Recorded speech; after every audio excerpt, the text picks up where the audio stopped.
Yes, welcome to another Life of Ride video. And today you join me with my 765 RS and we are getting the bike tuned today. So I've got to ride over to a place called which is near Bury St Edmunds, to see a guy called Paul. He is known for tuning these bikes. So I've been running the bike with a, as you hopefully have seen in my previous videos, a full titanium SE Project exhaust.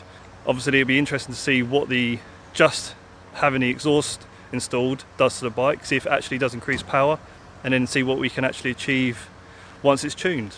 Let's get going.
So I'm home, safe and sound, and I currently have in my right hand the figures. But before we touch on the figures, before I show you that, I just want to say that the day was really interesting.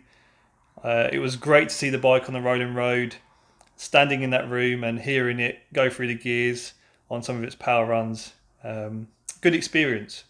And Paul and his wife are really welcoming. Paul races a 765 RS, so He was the best man, I think, to tune my bike. He has tuned many of these bikes. So the bike was in really safe hands, and that was a big deal for me. I wanted to take it to somebody that was reputable and really knew what they were doing. And I think Paul was the man. So it was worth riding the 65 miles or thereabouts one way. And I'm not going to go into my opinions of the bike on the way home. I want to actually take the bike out on a proper road test, go around some routes that I'm very familiar with, and I can sort of do a back-to-back comparison. But I will say that on the way home, I did laugh out loud. Anyway, I'm going to stop waffling. Let's touch on the figures. Right then, just to clarify that these figures are at the wheel and not at the crank, and the blue lines are the bike without any tuning. However, I will say again that the bike had a full SE Project exhaust system that included headers and muffler. The red line is obviously after Paul done his magic, so it's interesting to see that without a tune and having a full exhaust system, the bike produced 123 brake horsepower peak. Triumph claim 120 on brake horsepower at the crank. And this shows that installing a full exhaust system does unleash more power, and I mentioned this already in a previous video that I believed that this was the case when I rode it. Paul mentioned that standard 2020 Street Triple RS produces 117 brake horsepower at the wheel on his dyno.